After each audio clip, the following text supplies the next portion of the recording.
Hey everybody, thanks so much for tuning in. I just want to pop in here for a second before we get started with the show and just say the Patreon is live. So if you want to go over there and hang out with us on the Patreon, building that community, that's patreon.com/conscious environment creation. So patreon.com/conscious environment creation. And over there we have promo codes for the bonfire site so you can get a little bit off on your merch, whatever you want to grab over there. But we have behind the scenes footage. You guys can vote on different topics. If you want to be the producer level, you can actually just have whatever you want me to make a podcast about within reason, and I will make it. So let's hang out together. I can't wait to keep building this community with you. All right, on with the show.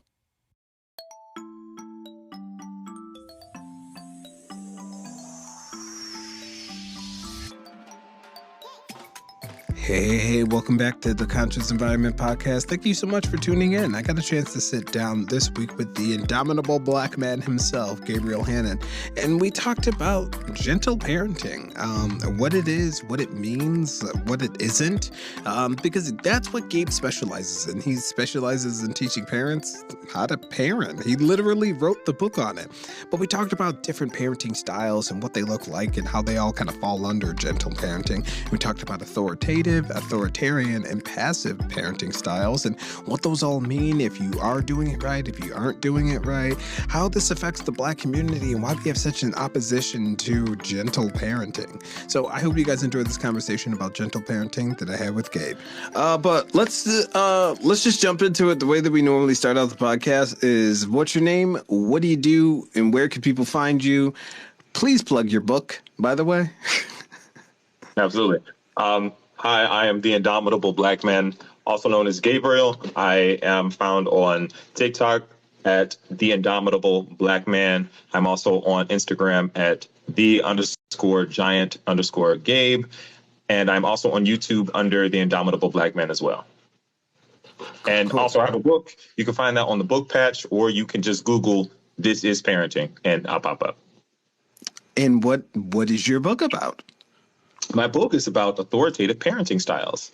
It's really based in understanding skill acquisition as well as behavior modification through high expectation, high responsiveness, working with your kid, having a high expectation, but helping your child meet that standard, basically, without using violence and unpacking trauma and all that stuff. Right, exactly. And this feels like it's falling into... So what I wanted to talk about is gentle parenting, and this feels like it's in that realm. Mm-hmm. Like, I've seen a lot of your videos and you talk about it a lot, and a lot of people have like kind of a confused misconception as to what gentle parenting is. So from your perspective and expert opinion, what is gentle parenting?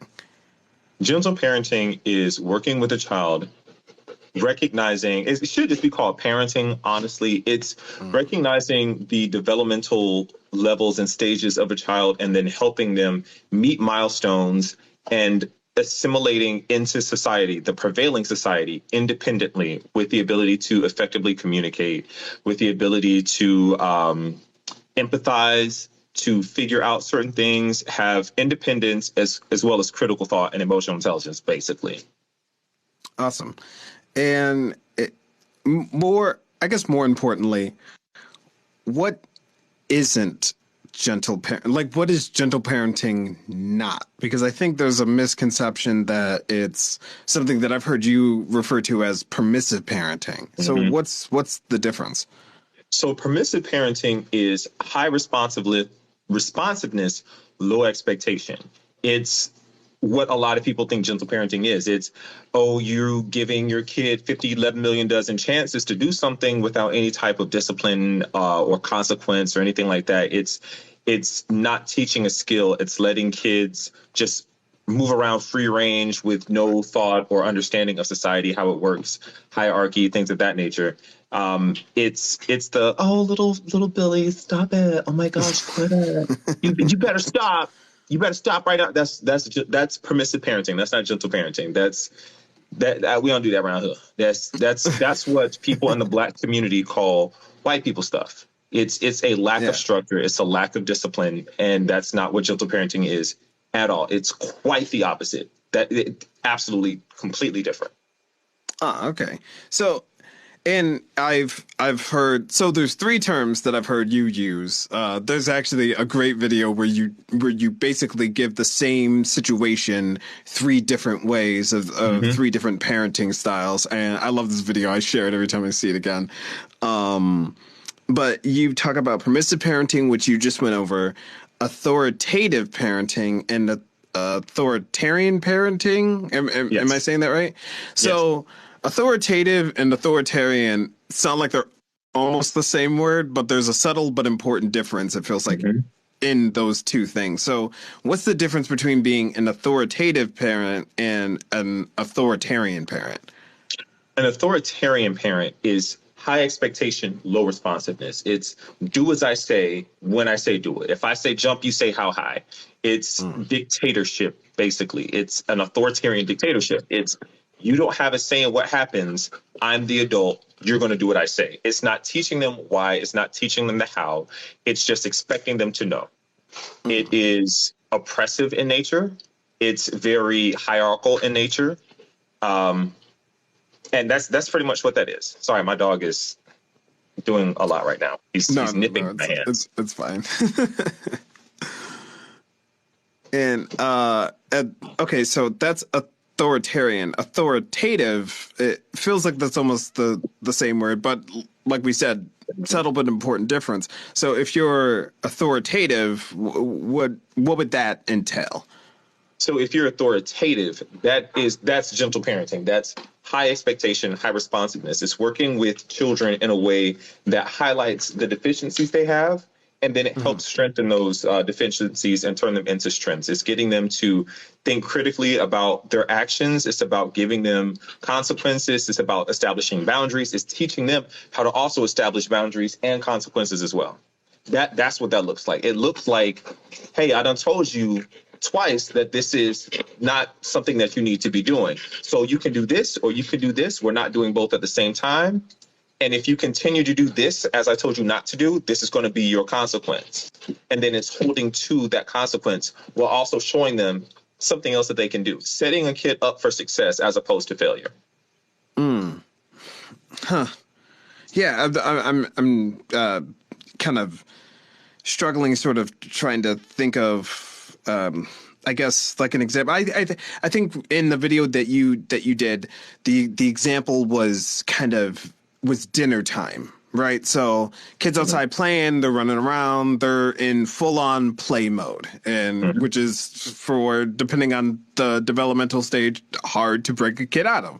So correct me if I'm wrong, but how I saw the authoritative parent was, okay, first the command, hey, you have to come inside for dinner. But then the recognition of, all right, you're in play mode, pulling you out of that is not going to be a good thing for anybody involved. Okay, so you're in play mode right now. I understand that you're in play mode right now, but you still have to come inside for dinner. So what you need to do is, you got 5 minutes, you got 10 minutes left, finish what you're doing, your game, you got 10 minutes, and then you coming in the house. Versus the authoritarian, which was stop immediately, pause everything that you were doing, and you come to me right now. I think you also did the same example with like a video game. And it was even funnier to me because I've had that moment of like, man, this is an online game. I can't pause it. Absolutely. So I think a lot of parents probably hear authoritative and they're unsure. They're kind of unsure. That's why I want to do a little bit of definitions before we got really too far into it. I think a lot of parents lean more towards authoritative than authoritarian. Or do you see, like in your experience, how responsive are parents to changing the style, or is this completely new to people? Like, it feels like gentle parenting is this new buzzword, but it also, when you explain it to somebody, it feels like something we've been doing for a while. Yes, a lot of it is there's nuance and gray area in a lot of them. So you'll have places where it is straight up authoritarian, and in a lot of communities, you see authoritarian style parenting. If you've seen my most recent video, well, not most recent, second most recent video, you have a lot of people who are like, "Oh, beat this kid, beat this kid, beat this kid." They're very authoritarian. It's always a do what I say when I say do it because I'm the authority. Then you have authoritative, where it's different. It's you're going to do what I say because I'm telling you and I'm teaching you to understand that me, the authority, is doing something for the best, is the best for you. And I'm getting you to understand why it's the best for you. And I'm going to help you get to the point where you can get this skill, as opposed to holding you back from it or forcing you to do it. I'm going to teach you what it is. It's the kind of the difference between a dictator and a shepherd. A shepherd is going to help the sheep and guide the sheep and protect the sheep. A dictator is just going to say, do this and bark orders. It's also the difference between a boss and a leader. A boss will just bark orders. A leader will lead by example. So it's kind of that dichotomy. And so you have elements of that with many different parents at different times. But for the most part, a lot of parents either swing to the extreme of authoritarian or permissive. Sometimes it's not really a strict authoritative aspect. And so the point of it recently is to highlight just that middle ground and emphasize people doing that, recognizing that that's the important thing that we should be doing consistently. And I think where the swing to being more permissive is kind of comes from something that you pointed out earlier with boundaries. And again, not a new word, but feels like almost like a new buzzword in the last like few years as we talk about parenting or even just inner social relationships at all, just setting boundaries with each other. And I think a lot of people assume that children aren't supposed to have boundaries, or I'm sure you've kind of heard this notion that having a boundary with a parent is akin to disrespect. Mm-hmm. Like if you question me or you talk back to me, even if that looks like just asking a question as to why we're doing something, that ends up turning into this kind of notion of disrespect, or so since you're not respecting me, I'm not going to do whatever, or I'm not going to honor my obligation as a parent. And I think where it kind of swings the opposite way is people who go overboard with boundaries. Does that make sense? Like allowing the child to dictate everything to the parent. So how do people, like if it's a new parent is listening to this, or a parent that's like, I'm gonna break generational trauma. I'm trying to break, to change these curses that we've had for years. I want to be like my parents or my grandparents or whatever. I want to do things a little bit different. What do you have any advice, or what would you say to a parent that's like, what does a boundary look like? That's a healthy boundary between a child and their parent, but on the child side. It's not really hard to tell. This is where conversation and rapport play a huge part. You can be a parent and still not have a rapport with your child. You can be a parent and not have a good relationship with your child, or a working relationship where you understand the child, how they receive information, how they give information verbally, physically, whatever. If you don't have that, you're not going to understand when a child is trying to establish a boundary. You have to have that relationship aspect first, and then recognize that boundaries exist to preserve the relationship. So when your kid is trying to establish a boundary, first, why are they trying to establish the boundary? What are you doing that?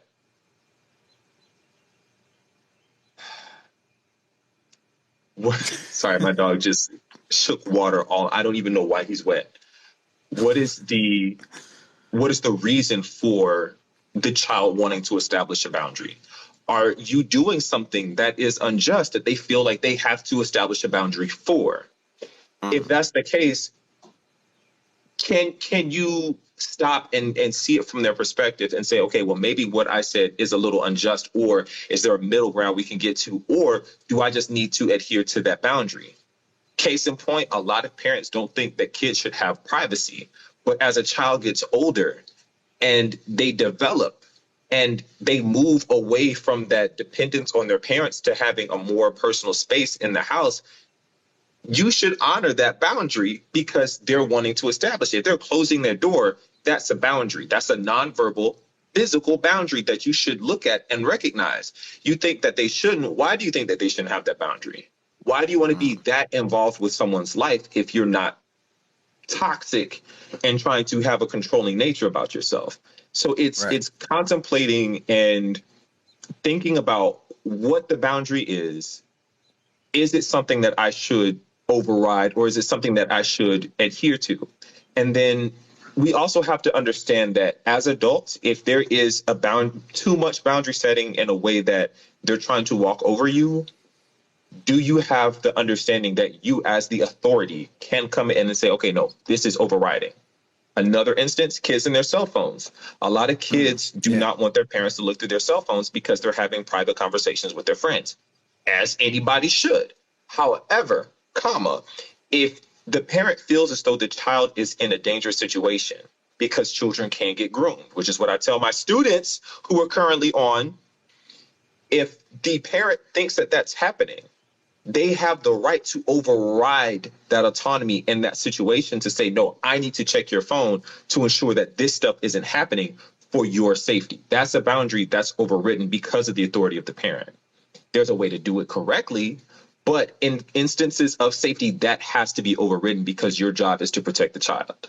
So it's about understanding the relationship. It's about having that rapport with the child, understanding who that child is, how they communicate, but then also recognizing your role as the authority figure in that child's life and being the one to say, okay, for safety's reason, I can either adhere to this boundary or I can override this boundary, but you can't abuse it.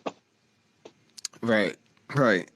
Something that actually, just thinking of the cell phone thing, what you said, my kid recently, their mother got them a cell phone almost a little against my will, but like, fine, they're 11 and everybody has one now. I'm always kind of battling this. I don't want my kid to get picked on at school, but also there's things that I'm like, we don't really need that yet.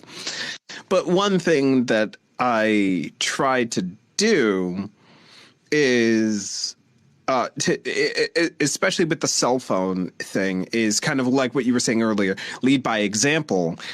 Our phones are always kind of in public view. We often, as a family, will say, hey, go grab my phone, or hey, here's my phone, look this up, or something like that. Access to the phone isn't taboo, even amongst us. And we never hid that from our kids. So when they got their cell phone, the notion of them having their cell phone, everybody charges their cell phones downstairs. There's one emergency phone that's in the bedroom that's on the other side of the room, just in case something were to happen and somebody needs to get a hold of us during the middle of the night. Everybody else's cell phones get charged downstairs overnight when we need to. Because, we don't need that. It serves two purposes. My kid doesn't need to be up all night texting people or talking to people or doing things out of sight. But at the same time, my phone is down there. So I'm not I guess like a hypocrite. I'm not doing a do what I say, not what I do sort of kind of situation. And I think that's helped the phone situation because my kid has no concept of like, this is wrong for you to look through my phone. It's never been set up in that way. Just reading through some of the comments. Hey, just so you know, I don't know how often you go live like this, but your comment section is different than mine. So if you see something you want to respond to it, just go ahead. I'm conscious of giving my kids as much autonomy as they can handle, and that works for us.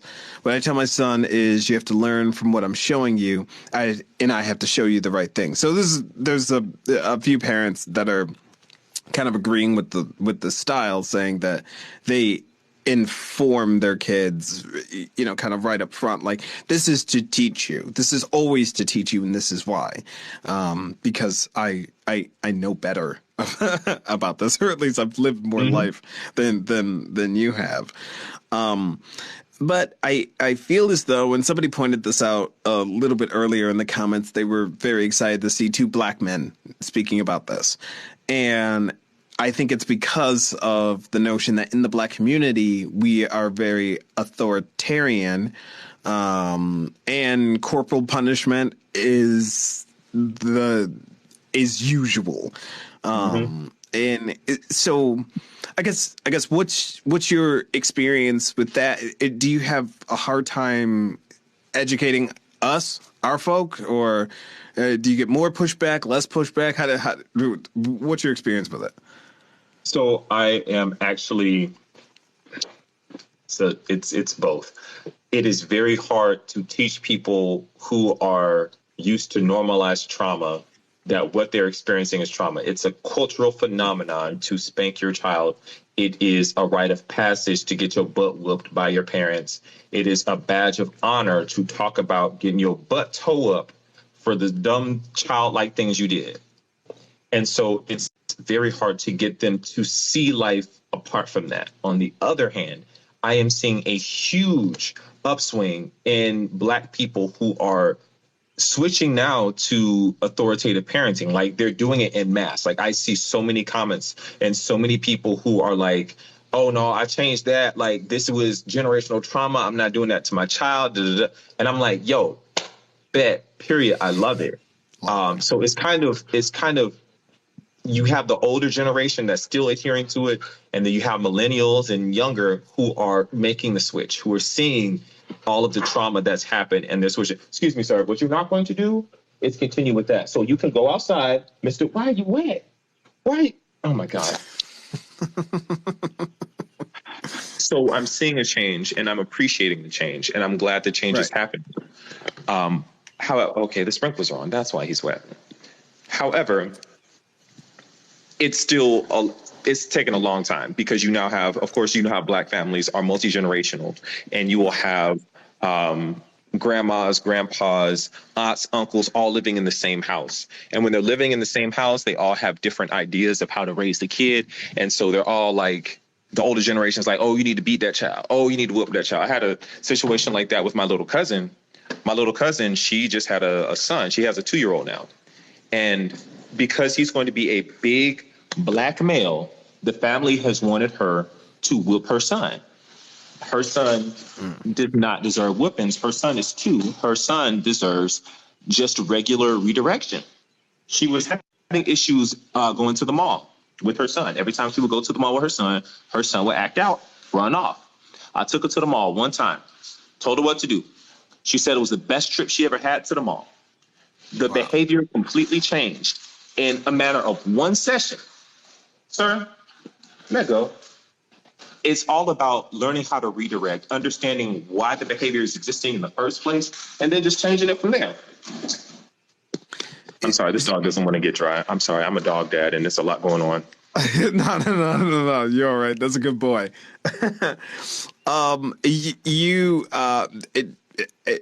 I mean, no disrespect, but I'm probably going to do this a bunch as we talk about things.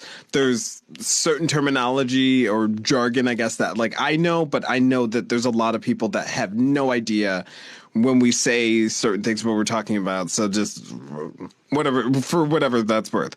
So when you say redirect, this is a practice that I do with my 2.5-year-old all the time, constantly. She is getting into her tantrumy kind of coming into her own everything is mine phase. And she has very strong opinions about everything, what she does and does not want to do. And we've been kind of practicing sort of redirection a lot.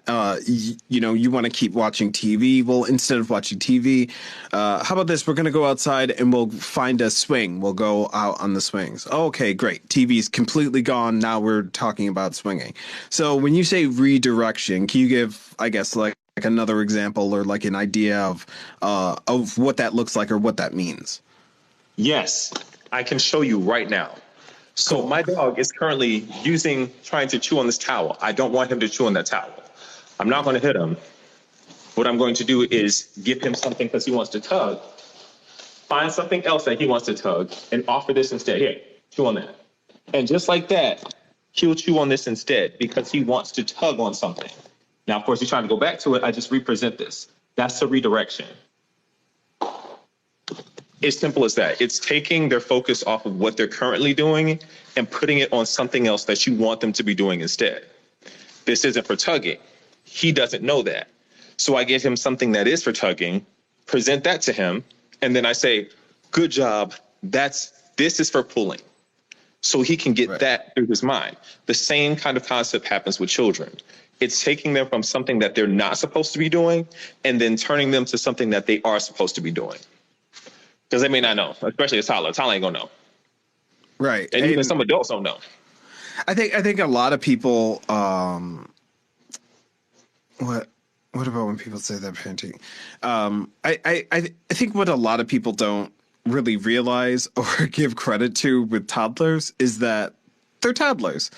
Something that me and my wife say to each other all the time when we're talking about our kid being too much, loud, big, angry, yelling, screaming, whatever. Something we remind each other of because parents and adults, we get frustrated and have emotions too. Mm-hmm. One thing that we constantly remind each other of is, well, she's 2. And a lot of times it's kind of like, oh my gosh, why does she do this? Why does she do that? This is that and the third. Why does she, why does she throw this? Why does she act like this? Why does she tear this? And the response is, she's 2. And what we mean by that is she may not know better, and it's our job to instruct her at that moment or redirect or change things or change her situation or change her setting even. And, exactly. And some people, somebody's saying in the comments, and I've heard this too, that redirection is a form of manipulation in the negative sense. So how do you respond to that? You'll be all right. Because honestly, it really boils down to, so you're putting an expectation where it can't go. Right? Mm-hmm. You have a 2-year-old and you expect your 2-year-old to behave a certain way, but your 2-year-old has not been on earth long enough to get the skills necessary to behave the way you want them to behave. Any behavior modification is a form of manipulation. You're manipulating the behavior 100%. And it's not, we have to change the concept of manipulation from being a bad thing to being a thing that has to happen in order to see a change. Any type of behavior has to be manipulated. Any environment has to be manipulated in order to see a change. If a child is doing something that's incorrect, you're manipulating that child to change the behavior. If you spank a child, you're manipulating that child to see a behavior.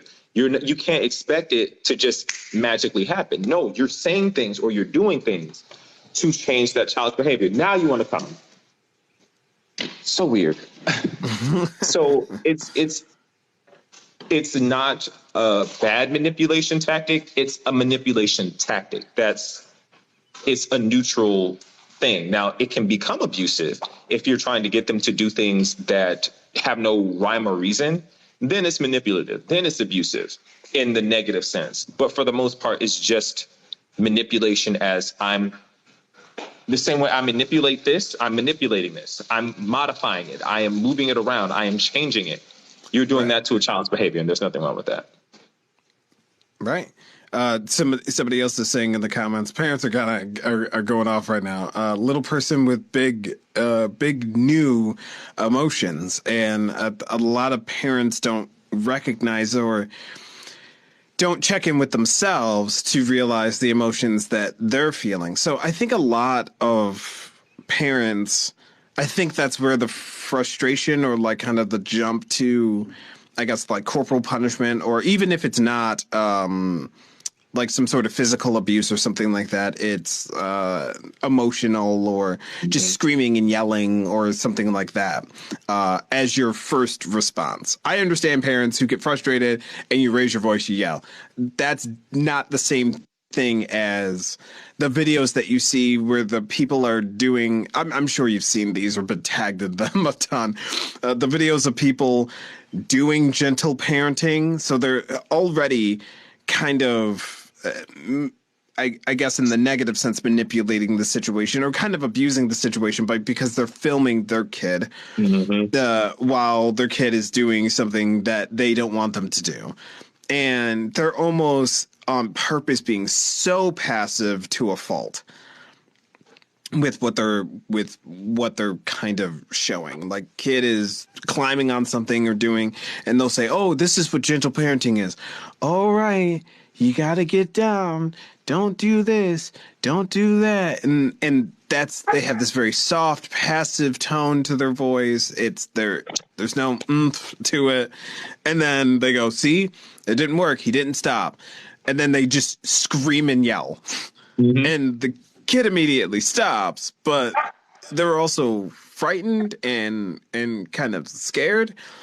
So what's, I guess, advice for parents that need to regulate their own emotions? Because I think that's where we get into a lot of issues with trying to regulate another little person's emotions who has zero control over them, is you're not regulating your own. So do you have any advice or? Absolutely. So a lot of people, and full disclosure, I don't have kids.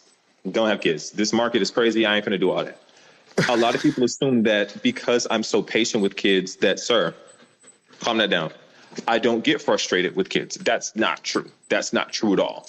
I get frustrated with kids. There have been times where I've wanted to yeet one of the little things through a window. I have wanted to trust and believe. The difference is, if I do it, I lose my entire career. I lose everything. Two, I know how to calm myself down. There's nothing really that a kid can say or do to me that'll make me want to do that now, because I know how to calm down. First thing I do, I know where my center is. So it looks like me calming down. Where's my place of calm? Where does that exist? How do I get there? Can I get myself there consistently? I get myself there consistently. I've practiced enough. And it's like when people say I can't meditate because I can't sit still long enough. Meditation isn't a perfect, it's a practice. It's something that you have to work at. Self-calming is something that you have to continually work at. When you find yourself getting frustrated, practice coming down. Sir, that's not what we're doing.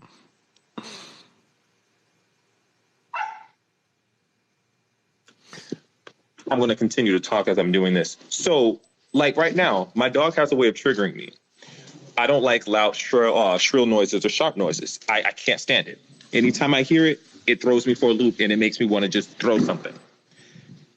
I don't like that. But I know that my puppy is a puppy, and that's how he communicates his desires. So instead of me getting upset, I know where my center is. I take a deep breath. I think about what's making me mad in that moment. And then as I exhale, I let that go. I lower my shoulders, I lower my face, and I do it again if I'm still mad. And I do it until I'm calm. I will walk away. I will walk out. I will tell people that I need a break. I will say, listen, I'm not doing this right now. I'm going to go calm down real quick, and then I'll come back to this later. All of those are ways that you self-calm. There are different practices that we have. There's counting to 10. There's one thing I saw where a kid does like this. Great. It's learning how you get to calm and then practicing that and then modeling that for your child. So then your child sees that, thinks it's normal to do, and then does it instinctually. Those are all ways that you can self-calm. But you can't help nobody until you help yourself. So you got to practice getting self-calm first. Kind of like if you're on an airplane. Yeah. Help yourself before you help people. Yeah, I hope you put your own mask on. It's something, a little actionable item that I do in my life that I've told a bunch of my parent friends, and they love this, especially trying to articulate deep breathing to a small child that doesn't really understand what you're talking about. Mm-hmm. My kid loves flowers, plants, anything. Loves smelling flowers. So what my wife came up with was smell the flowers, blow out the candles. Smell the flower, and so we go, okay, smell the flowers, and this works even I like that. mid tantrum, yelling, screaming. Okay, smell the flowers, and she'll go, okay, blow out the candles. And sometimes she's still upset. She's crying. And it's choppy, but she's still trying. And we do it with her to, again, model that same behavior. And we talk about our emotions with her and to her. And it's honestly, as adults, helped us communicate even like in our marriage, because we're constantly telling somebody how we're feeling. Like I'm feeling really anxious right now. This is making me mad. I feel mad right now about this, or I feel angry, or I feel sad today. I feel upset, or I'm glad that we're doing this. I'm really happy right now. All of those things, just kind of repeating them to our 2-year-old has really helped us as adults ourselves. I tap my son on the upper chest and clavicle area and keep my voice calm and refocus his attention. Yeah, so just like kind of like a tapping motion to just do something sort of repetitive, kind of monotonous sort of thing. But I'm talking about a 2-year-old. I'm not positive what grade you teach, but at young 6 children, and 7. right? So younger, prepubescent kids, and I think a lot of parents that are kind of maybe their kids are older, or their kids are, I don't know, even 5 or 6 or something like that. Is there an age that's too far? Is there like a developmental window for gentle parenting that people can miss? I've heard people say like, oh, well, they're 5, they're never going to listen to this, they're never going to do this, or they're 7, they're 8, they're never going to do this because I've been spanking them, since they were 2, and now I'm too far gone. I can't. That's the only thing that they listen to. So when parents kind of feel like that, what do you say to that? No, I just parent adults. I'm gonna need you to say that one more time. I I think gentle people need to parent hear it. adults. I use the same gentle parenting tactics I will use on a 2-year-old. I can use on a 20-plus-year-old. My range of working with kids is 2 to 20. I can do it with anybody. I do it with grown. Let you be my boss and talk to me like you're crazy. I'll gentle parent you real quick.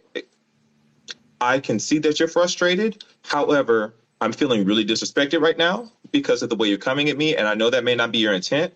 But what I need for us to do is separate for a little bit, and then let's come back to this a little bit later. We can do this. Or if they're talking to me crazy in front of some kids, excuse me, I understand. I want to hear what you're saying. I want to have this conversation, but currently you're doing this in a very inappropriate environment. So can we go to an office to have this conversation more respectfully? I appreciate it. Thank you. Oh, you're still coming at me disrespectfully. So I'm going to leave. And then when you're calm and you can speak to me correctly in a professional manner, then we can come back to the same conversation. It's about establishing boundaries, having consistency, and teaching people how to treat you. Really quickly, there's a gentleman on here that asked a very good question. I talked about earlier having dealing and setting boundaries and stuff like that with kids. But what happens if you can't escape it, or if you're trying to self-calm? What happens if you can't self-calm right there? You can't lash out. You got to figure it out. You have to practice getting to a place of calm. Of course, you can't escape it. I can go home every day and I can drink and I can be cool and go to sleep and not have to worry about it. You're a parent, you cannot. You still don't have the luxury of not self-calming, because if you are not in a place of calm, you're only going to be you're like a bull in a china shop. You have to get to a place of calm. This is why I say you have to practice it. You have to role play if you need to. Role play what it looked like to have an altercation with your spouse or by yourself or with your kids, and talk about how you can come out of that. Talk to a friend and talk about how to do it. There's so many different things you can do, but in the moment, deep breathing, counting works great. What I do when I'm with a kid who is like lashing out or something like that, and I've been in physical altercations with a kid and I can't leave, I take a deep breath. I think about what I can do next because I have to do something. I think about it. I exhale. And my first thought is implementing that first step. What can I do? I need to do this. I need to ensure their safety. If you can't walk out, you're going to have to sit there and just let it happen. Let kids tantrum. Let kids have that frustration. Let them kids do what they got to do. You can't help them if you are already heightened. Take a step back and breathe. Right. Get into yourself, recenter, then come back to it. That's what I got to tell you. You don't have the luxury like me to leave. You have to get to a place of calm and practice getting to a place of calm in order to see progress. And it's not easy. It's hard. It's hard as hell. You got to get a therapist too. Get a therapist. It's all fine. Everybody should go to therapy. Everybody should go to therapy. One more time for the people in the cheap sheets.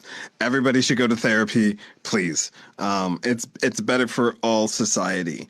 I think this kind of that question kind of leads to another question that I had about meltdowns. So we've been saying tantrums or being upset or something like that, but that's a little different than like a full-on meltdown, because like we were talking about, like with play mode, there's all kinds of emotional complete takeovers. So kid is melting down, parent, you're frustrated, you're upset too, maybe both of y'all are crying. How do you gentle parent a kid that's in a full meltdown? Because I think that's a lot of the pushback too. It's like, okay, yeah, that's all. I've heard this a ton. I think you've responded to this video. Gentle parenting is for gentle children. Like, you can gentle parent a kid that isn't upset, but as soon as they're upset, now what do you do? So let's go to the extreme. You got full meltdown in the middle of Target. How do you gentle parent, or what are first steps? I understand parent the kid that you have, but I guess kind of general rules of thumb. So I want to start off by saying my career was a registered behavioral technician. So I worked with kids who were on the spectrum, who were bigger than most or more aggressive than most. I'm a 6'8" black martial artist. I am tall. I am strong. I am very skilled with my hands. I do what it do. Never had to put my hands on a kid, never had to yell at a kid. I would be in places where these big kids would be having their huge problems, their huge emotions, and I could not put my hands on them. Baby, let them tantrum. Let them. Let them kids have their moment. I can't tell you how many times I've cried in a parking lot. I can't tell you how many times I've had a tantrum just randomly somewhere as a grown man. I wish somebody would tell me to calm down. I wish somebody would be there to tell me that my feelings are invalid. I wish I would be there for somebody to pop me on my rear to tell me to stop crying. I wish somebody would. So imagine how the kid feels. They're having a moment because in their little microcosm, little world, they can't have something that they want, or they can't express how they feel about something that they feel correctly, accurately, in a way that we can understand. This is how they let that out. They don't know any other way. They can't effectively communicate, so they're going to cry and lash out. It can be because they didn't have anything and they're feeling upset about it. I want $1 million. Sometimes I cry about it. God damn it. I don't want to have to pay bills, and sometimes I'm going to cry about it. My problems aren't any more valid than that child's feelings are to them. How we feel things are commiserate. They're in a ratio. How I feel about the things I want is how the kid feels about the things they want. So I can't sit here and say that how they feel is irrelevant. So when they're having that moment, if I have not taught them any type of self-calming skill, if I have not taught them any sort of self-regulation, I'm not going to teach it in that moment. That's a horrible time to teach it. Their amygdala has taken over. They're not thinking with their full frontal cortex, which isn't developed anyway. So I'm going to let them tantrum. I worked at a center for a good year and some change with kids who would tantrum from 2 up to, I think, 15. These kids would tantrum anytime. Throw poop, wet themselves, take off their clothes, run all over the place, try to hide behind the toilet, all this bite your ankle biters, quite literally. One kid would just pee himself and then take off all his clothes and just run. And you have to hold him, but he was like a melted cat. So as soon as you try to pick him up, he just, and he was a chunky, solid little boy. And I had to deal with 45-minute to an hour tantrums all the time from these kids. Every single day there was a meltdown from one of the kids. I've been backhanded by a little kid, had one of my locks pulled off by a kid who was like 15 and very tall and strong. Seen it. Let them kids tantrum. Let them tantrum. Protect yourself. You know, watch it, your sensitive areas, but let them tantrum. Right. When they calm down and they've done what you've asked them to do, then you start teaching. They're on the continuum of arousal. They're not going to learn. When their parasympathetic system kicks in and they're calm now, that's when you teach. And then you teach that self-regulation. When they start to feel that they're getting frustrated, that's when you teach them how to calm down. You get them to identify when they're feeling that emotion and then what to do when they're feeling that emotion, how to communicate it or how to start calming themselves down. Then when they get frustrated again, now you know what to do. You prompt them, hey, buddy, remember what we're supposed to do when we get frustrated? What do we do? Show me what we do. Let's breathe. Right. All right, how you feel? Yeah. Still frustrated? Okay, let's do it again. What else do we know to do? Count to 10. Let's count to 10. Still frustrated? Okay, let's do something else. What else do we know? It's getting them to realize that they can use their skills to get where they need to be. That independence and autonomy that they can generalize to other areas of their life. And as you continue to practice it, when they're calm, they're going to be better at doing it when they're heightened. So that's what I say about that. That's how you deal with tantrums. I'm finna let a kid tantrum. I ain't finna do all that run around chasing. Now, if they throwing something, take what they got out their hands and, safety, property destruction. We don't want that. But when they're having that moment, let them have a moment. Let them. They'll be all right. They'll sleep good. And I know and I don't want to sound insensitive. Please don't think I'm being insensitive about this, because you're going to have people that look at you and they're going to be like, oh, why would you let your child do that? They're going to get away with everything. F them. They're not raising your child. You are. And in those moments where you feel embarrassed, remember that this is a child that is learning, that is having a moment, temporary, a moment. They will come back. Right. They will be fine. And you can keep on like normal. Just make sure they're not, destroying you or, property. Right. Right. Protect yourself. So like in those moments, let them tantrum. That's our advice here today.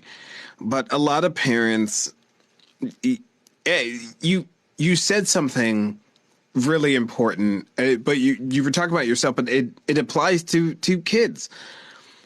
Let somebody invalidate my emotions and how I feel in that moment. And I wouldn't like that. And I think a lot of parents don't realize that a meltdown or a tantrum isn't just, it's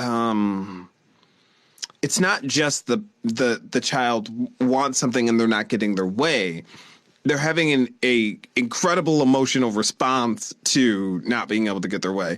I saw a video where they were talking about, kid wants to watch TV and you turn off the TV. Hey, no, we got to leave the house. We're leaving. We can't watch TV anymore. Kid starts freaking out. And you're like, well, we're going to go get ice cream. This is what we're going to go do. You love ice cream. Kid loses loses it. They don't want anything to do with it. They're upset. They're still, going off.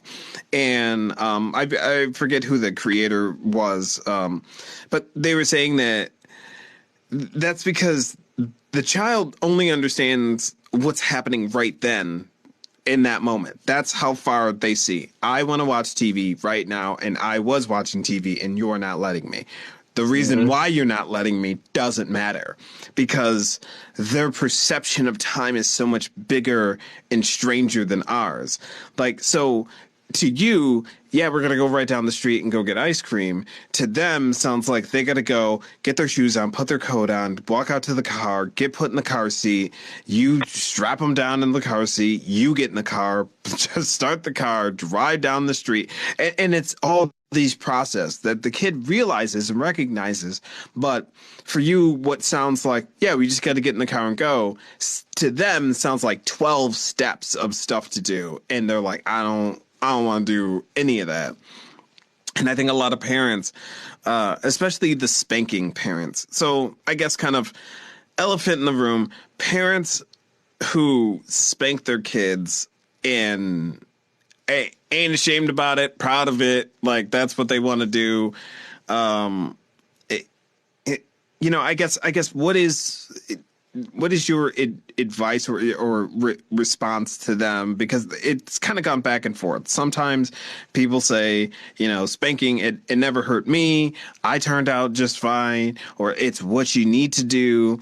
And then like us, everybody else says, nah, you shouldn't spank your kids. So I guess I'm looking for a detailed, why shouldn't you spank your kids?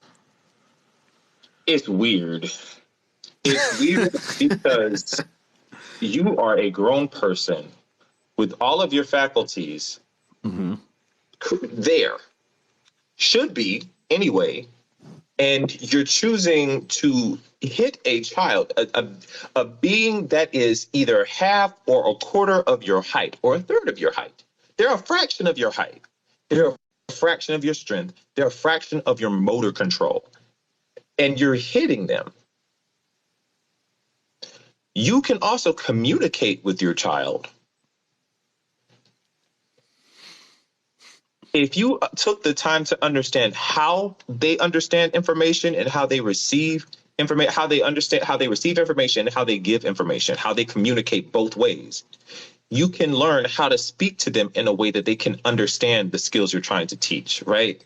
So there's never an excuse to hit a child. I can't find one. Unless a kid is actively out here trying to threaten your life, which if it got to that point, you were doing something wrong from the get-go, there's no reason to put your hands on a child. You can't say that I just give them a pop to get their attention. You can say, hey, and put your hand on them. I've done it. I do it all the time. To many different children from many different backgrounds with many different disabilities, I have done it. I will walk up to a kid, put my hand on their shoulder, look them in their eye. Hey, put my hand over their phone. Hey, you can get their attention without hitting them. You can correct them without hitting them. You can correct them without yelling at them. The problem isn't so much that we are spanking them. The problem is the fact that we think that pain teaches a lesson because we're still with this archaic idea that pain teaches. And pain teaches, but it teaches survival skills. It does not teach a child how to modify their behaviors or to get a skill. That's not how that works. You hit a child, they're not going to learn. They're not learning anything at all. Now, let's say, for instance, your child is standing on top of a sofa and you're telling your child to get down and they're not getting down. Hitting them still isn't going to do anything.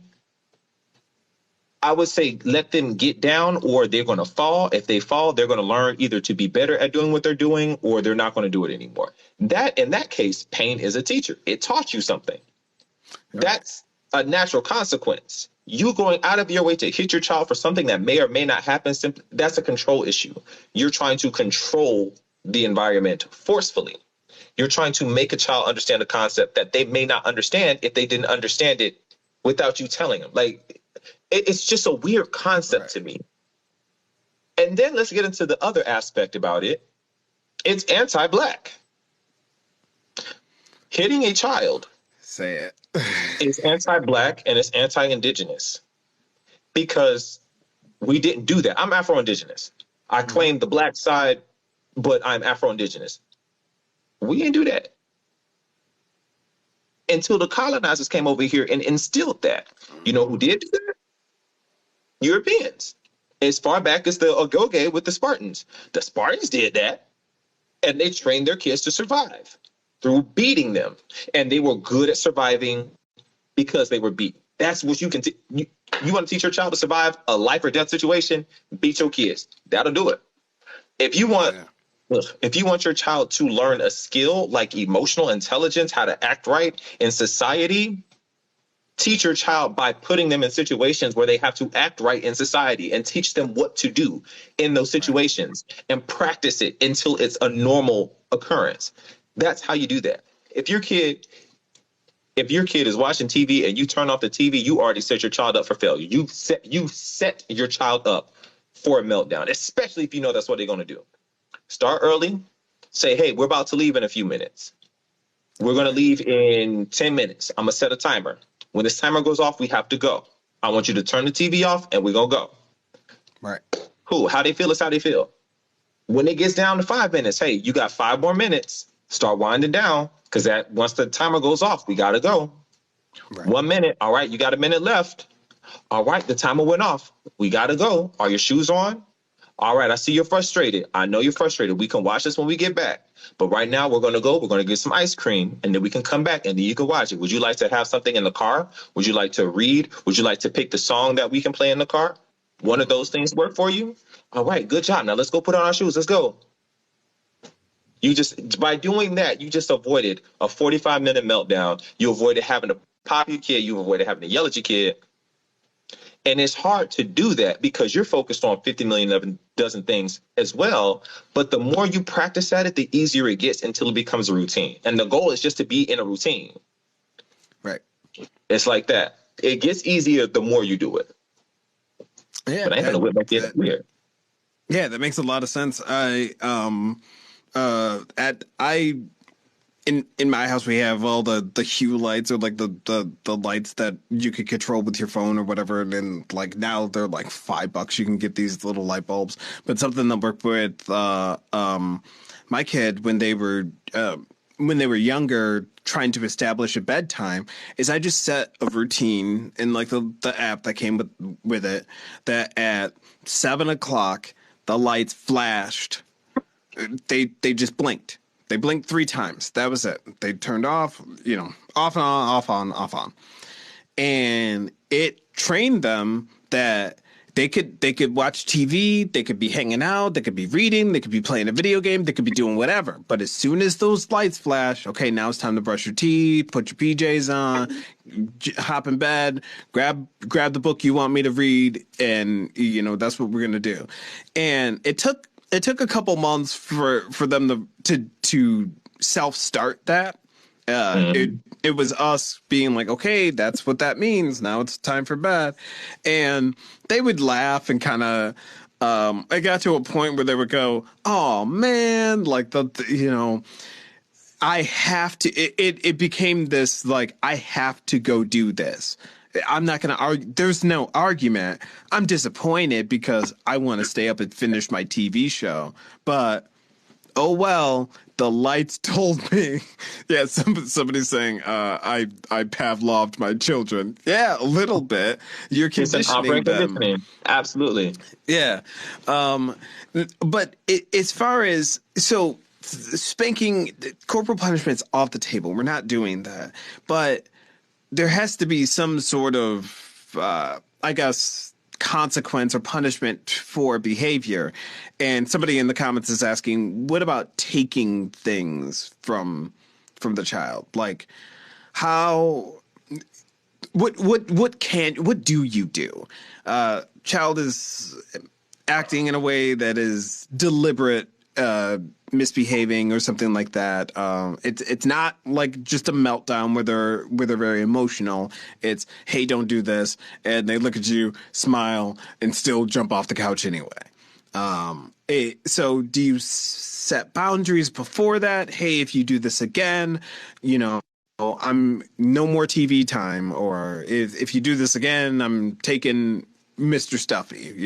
That I guess what's your Depends suggestion on on what the that? behavior is, right? So, like in the example you just gave, if the kid is jumping on something, you said, "Hey, don't do that," and they look at you and they do it again, you establish the boundary. Hey, I told you a couple times, we're not jumping. The seat is for sitting on. The sofa is for sitting, not for jumping. Let's sit on the sofa. If the kids don't, well, then you establish the boundary. If you do this again, you're not going to be allowed on the sofa. You have to come up with a consequence that's related to what they're doing, that's going to end the behavior so that they understand. But it also leads to the appropriate use of whatever they're doing. So any behavior, any bad behavior is usually them misusing something, whether it be their words or their actions or an item, they're misusing it. And so you want to teach them the appropriate way to do it. So if you're having an issue with jumping on the sofa, all right, you jumped on the sofa again.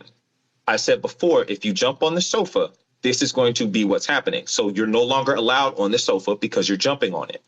I don't want you to fall and hurt yourself, so we're going to sit over here now.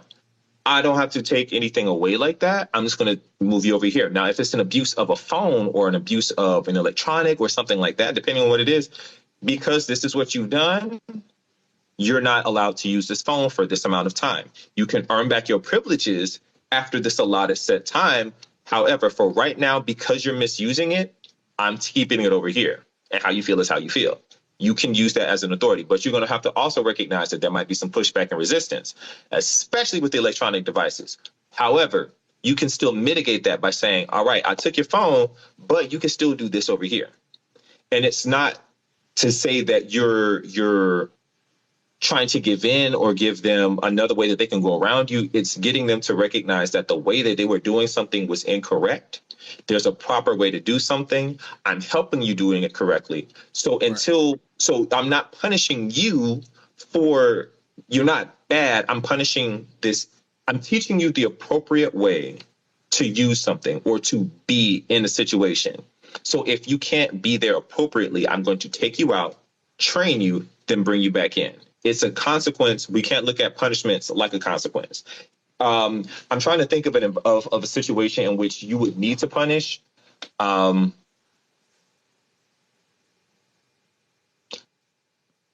can't even really think of something like if a kid is like hitting an adult.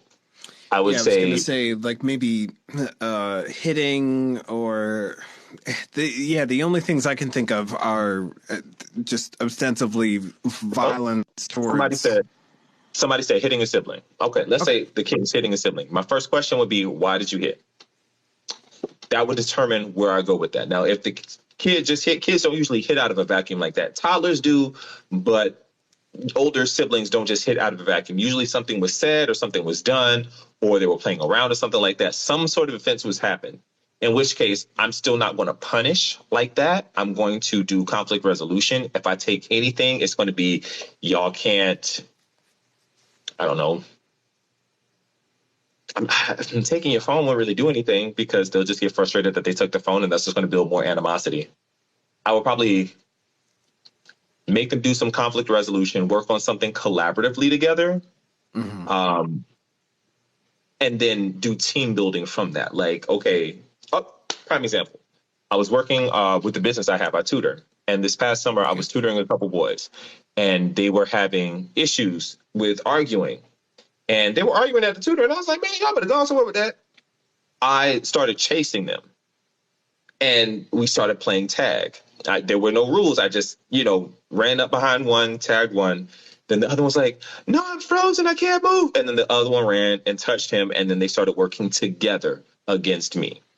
When they were working together, that diffused the whole situation. So I didn't have to take anything. I could have taken, their electronics. I could have told them that they got to do a timeout or something, but that's not teaching them how to operate effectively. They have to, their siblings, they're going to be together. Teach them how to be with each other and resolve situations. I ain't got to take that from them. Even if they're fighting, it's not going to do nothing. Right. They're going to get it back, and then the problem is still there. You can, but what is it? What's the solving? You know what I mean? Like, I don't see I would make them earn it. Like, say, for instance, chores. They're not doing their chores right. Okay, well, because you haven't been doing your chores, I'm going to take your phone. For every chore that you complete, you can get your phone back for X amount of minutes before you got to go to bed. Or for X amount of hours. I would do something like that where they have to earn the things that they want. That's what I would say, maybe take something. But other than that, you're just going to have pushback and you're going to have people get frustrated. They'll get over it, but I say pick your battles. Right. Yeah. And I feel like the same, I don't even know people who do this still, but it could just be my circle. I feel like this is almost the same with timeout. I kind of learned this a while ago, the idea that the punishment or the correction should be focused around what the initial problem was, and timeout almost by design doesn't really address that, because let's say it's the hitting or the jumping off the couch or whatever, they're doing something over here, making them go over there to sit down for whatever amount of time. It feels like there's a disconnect. So what about timeout? Is timeout, am I on track? Is timeout not super useful, or is it something that you use sparingly? Is there a way to do it? I don't use timeouts at all. If you tell a kid to go think about what they've done, that's usually what they say. They say, go sit in that corner and think about what you've done. They ain't finna think about what they did. They ain't finna do that. They can't come up. They don't have the reasoning capability to come up with alternatives on how to change their behavior. It's better to get them into a corner where they can cool down. And I don't even say a corner like having them stand in a corner. That's shameful. That's shaming a kid. That's putting it on display. It ain't gonna work. I will tell a kid, look, you're frustrated right now. Go in your room, go play a game. Go read a book. Go color. Go draw something. Calm down. Cool down. Then I'll go in and have a conversation with you. Do you understand what you did? Do you understand why you did it? What was happening? What was going through your mind? I don't know. Did you feel like it was such and such? Maybe, I guess. I don't know. It's just getting them to a place where they can start to think about what they're doing, but it's not, they can't, there's no cognition there. They're not going to understand why. They're just in timeout and they're upset. So getting them to a calm down corner where they can calm down, where they can cool down, then talking to them. That's more efficient than just sending them to a corner for that timeout don't work. And then plus, if you thug like me, you just walk out the corner. Yeah, I mean, I remember being a kid and I used to just sit and count. I used to just count the seconds and be like, well, my dad said that it's going to be an hour. I would do the math. I would sit there for 15 minutes doing the math on how long an hour is in seconds and then start counting that. And then he would come, all right, did you think about what you did? And I would be like, yep. I sure did. I've been thinking about that the whole time instead of everything else. And I got ADHD, so I'm sitting here thinking about like stars and butterflies and everything. I am not focused on what I did. I'm not going to. Kids ain't gonna do that. Kids ain't gonna do that. Don't make no sense. Kids ain't gonna do it. I ain't never seen that. I've never seen a kid be in timeout talking about, I guess I need to change my life. I done messed up so much. I need to figure out. I could have did this. Ain't no kid gonna do that. Ain't not kid. Child. No, just look at the kid. Let them calm down. When they calm, because it ain't nothing that bad. When they calm down, bring them. Hey, look, what you did was this. What's another thing that you could have done instead? You can guide them through to understanding what they should do differently. Right. Such a novel idea. Instruction. Exactly. So we've talked a lot about gentle parenting and kind of best practices all over the place. But let's say we're talking to a new parent. Maybe baby isn't even here yet, but they're like, I want to be a parent like this. This is how I want to raise my kids. What are best practices for people who are trying to break that generational trauma, and they kind of don't know how to gentle parent? They don't know where to begin, I guess. They've seen the videos, they've read some of the books, but they don't know where to start. So new parent or new change, they want to start gentle parenting. Where do you say that they should begin? What's first steps? Well, first, they should check out my book, This is Parenting by L.S. Gabriel Hannan. Available now on the book patch. Just Google This is Parenting, and it'll be the first thing to pop up. But honestly, the first thing is go get therapy. As we said before, go get therapy. If you grew up in a house that's authoritarian and you got some childhood trauma that's unpacked, if you got some toxic traits out here, and you know you probably do, if you think it's okay to hit kids, you probably got some unpacked trauma that you ain't unpacked. Go get some therapy. That's first of all. I'm not having kids until I finish therapy and until I am healed from the things that I'm healed from or that I need to be healed from, because I'm not passing that on to another generation and screwing up my kids and then them screwing up their kids and other people in addition to them, to their kids. Because when you mess up your kid, you're messing up your lineage as well as other people who are associated with your child. So I'm not going to do that. I ain't trying to be responsible for all that blood. It's getting to therapy, getting healed from what you need to heal from, learning and unlearning your triggers, and then learning how to breathe and self-calm. Those are the foundations and the basis for which you can grow everything else. Because if you got the patience and you know how to self-calm, the self-calm teaches you the patience. Once you have the patience, there's nothing that you can't handle. You'll get frustrated. You'll get mad as hell. You'll want to throw something. But if you know how to self-control, everything else is cakewalk, relatively speaking. Awesome. And my book name is This is Parenting. The link is in my bio in the link tree. You can just purchase it there. Awesome. And before I let you go, I'm glad that you brought up the book one more time, because this leads directly into the last question that I got for you. On the show, we'd like to give actionable items to people and give them something to walk away with, being like, okay, I could do this. So we talked about best practices. We talked about going to therapy. That's where you start. But are there other resources that people can kind of look into, or something that, like kind of, I guess, tricks of the trade, or a place that you found is really helpful as a resource for parents that are jumping into this? So they're TikTokers. If you like what I say, you need to go follow Destiny Ann. Destiny Ann. She's on TikTok. Okay. Rachel and Rogers. High Impact Club. Follow those 3 accounts. Full stop. When it comes down to books, the book that every Black and brown and indigenous parent needs to have is Spare the Kids. Let me double check.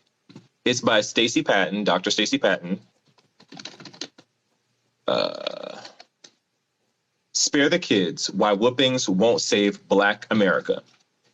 Get that book, because it teaches you not just why whooping is bad, but it teaches you what whooping causes.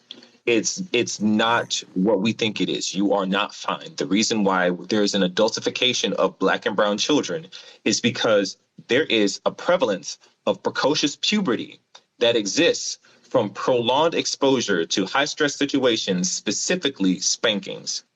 When they are put in that high stress situation and they're constantly on that continuum of arousal, the body develops sooner.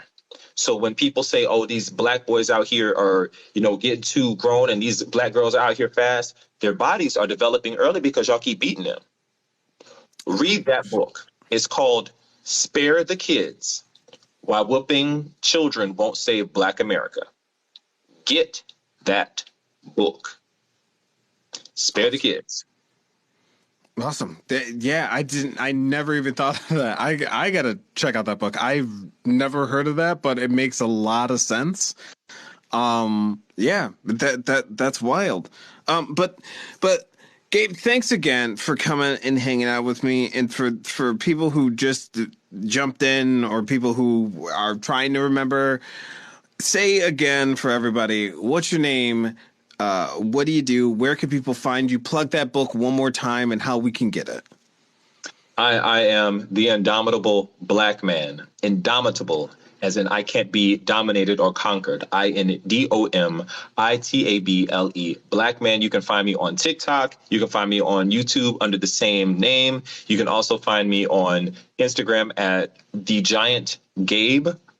And my book is called This is Parenting, Demystifying Parenthood. It is available now on the Book Patch. It is not on Amazon yet, but it will probably be on Audible sometime this summer when I sit down and get over my perfectionism and actually record it, because I have a beautiful speaking voice.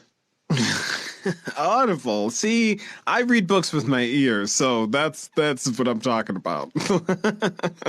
I know a lot of people with ADHD that are like, yeah, I have to read books with my ears. I don't read them with my eyes because I just start thinking about other stuff and doing things. But exactly. Thanks so much for hanging out with me. We'll definitely have to have you back and talk about this even further and different stuff. I'm going to pick up your book. I'm going to pick up that other book that you told me about too. But thank you guys so much for tuning in and hanging out with us. Everybody have a good night. Peace. Thank you so much for having me on. Yeah, man. Bye.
Thank you so much for tuning into the Conscious Environment Podcast. I hope you enjoyed that as much as I enjoyed recording it for you. And thank you again to my guests for coming and hanging out with me. That was an amazing conversation, and I had so much fun with you.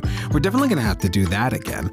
If you want to support the show, there are Cashapp and Venmo links down below, as well as a link to our brand new Patreon. And patrons, you don't only get to unlock some exclusive, amazing tiers that we have over there, but you get to unlock exclusive pricing at our merch store. So go and check that out. If you can't support the show financially, I completely understand, but a 5-star review goes a long way on Apple Music and Spotify and all those places, as well as downloads for some reason. So if you want to help our rankings, just simply download the show. It's free, it doesn't cost you anything. But you know what else doesn't cost you anything? Telling a friend or telling your mama. It's going to be their favorite show. And remember, one last thing. I love you, and go drink water. Like right now. Go drink water right now. Stay hydrated. All right. See you next week. Bye.